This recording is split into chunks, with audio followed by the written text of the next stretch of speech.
नमस्कार, मेरा नाम है ईशा भंडारी और आप देख रहे हैं वोकल न्यूज शहडोल। देखते ही देखते एक बार फिर लाख से ज्यादा कोरोना के मामले सामने आने लगे हैं। हर दिन संक्रमितों की तादाद बढ़ती ही चली जा रही है और इसके साथ ही बढ़ रहा है फिक्र। जी हाँ, क्या हमने तीसरी लहर से निपटने की तैयारी कर ली है? बड़ा प्रश्न चिन्ह ये उठ करके आता है। इस संक्रमण से निपटने की तैयारी है तो चुनाव की भी तैयारी है। कोरोना की दूसरी लहर से क्या हमने सीख ली है? क्या ये तीसरी लहर है?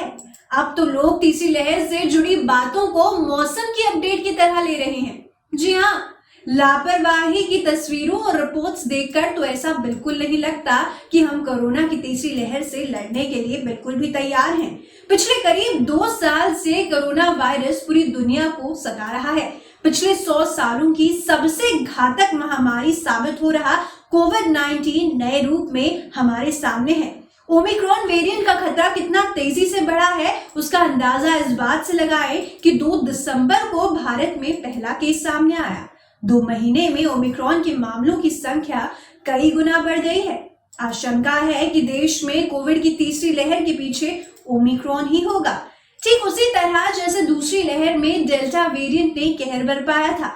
नए वेरिएंट के खतरे को देखते हुए सरकारों ने इंतजाम तो तेज कर दिए हैं, लेकिन जो जिम्मेदार व्यक्ति हैं वो इंतजाम को अपनाते हुए नजर नहीं पड़ते। जिम्मेदारी पर खतरा उतरने का दारोमदार जनता पर भी है, जिसे कोविड से जुड़ी सभी सावधानियों का पालन करना होगा। वहीं भारत के टॉप हेल्थ एक्सपर्ट्स कह रहे हैं कि ये समय बेहद महत्वपूर्ण है। अगर हमने लापरवाही बरती तो नतीजा बेहद बुरा हो सकता है।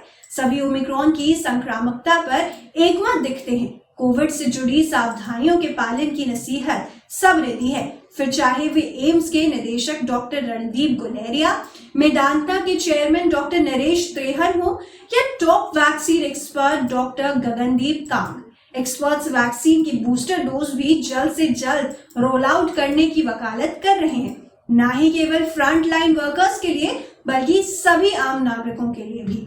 ओमिक्रॉन से बचाव के लिए एक्सपर्ट्स ने वैक्सीनेशन की जरूरत बताई है।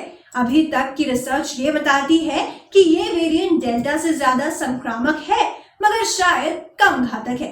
हालांकि स्वास्थ्य विशेषज्ञ लगातार कह रहे हैं कि ओमिक्रॉन से बचने के लिए वैक्सीनेटेड होना काफी जरूरी है, चाहे पहले के कोविड इन्फेक्शन से बनी इम्यूनिटी हो या वैक्सीन की 2 डोज लगने के बाद जनरेट हुई इम्यूनिटी। ओमिक्रॉन से लड़ाई में उसकी बहुत जरूरत होगी। दिक्कत ये है कि कुछ समय बाद इम्यूनिटी कम होने लगती है।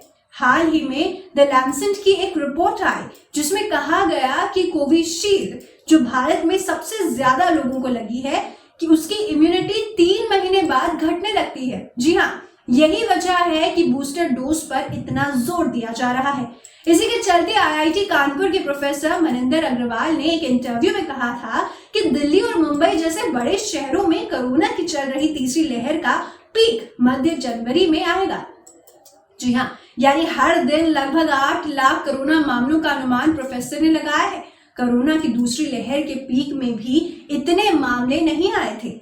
कोई भी पक्के तौर पर ये नहीं बता सकता कि किसी विशेष घटना के बाद जीवन कब सामान्य हो जाएगा।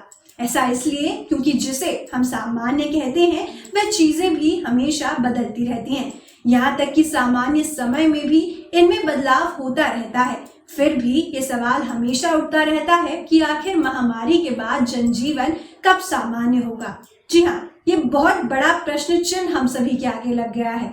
ये एक ऐसा सवाल है जिसके बारे में कोई कुछ नहीं बता सकता, खासकर कोरोना से जुड़े नई घटनाओं के सामने आने के बाद, जैसे ओमिक्रॉन नाम का एक अधिक संक्रामक वेरिएंट का मिलना। इन सब के चलते महामारी को लेकर हमारी धारणाओं और भविष्यवाणियों का बदलना जारी है। आशा यही होगी कि आप सभी सुरक्षित होंगे और कोविड अनुरूप नियमों का पालन कर रहे होंगे।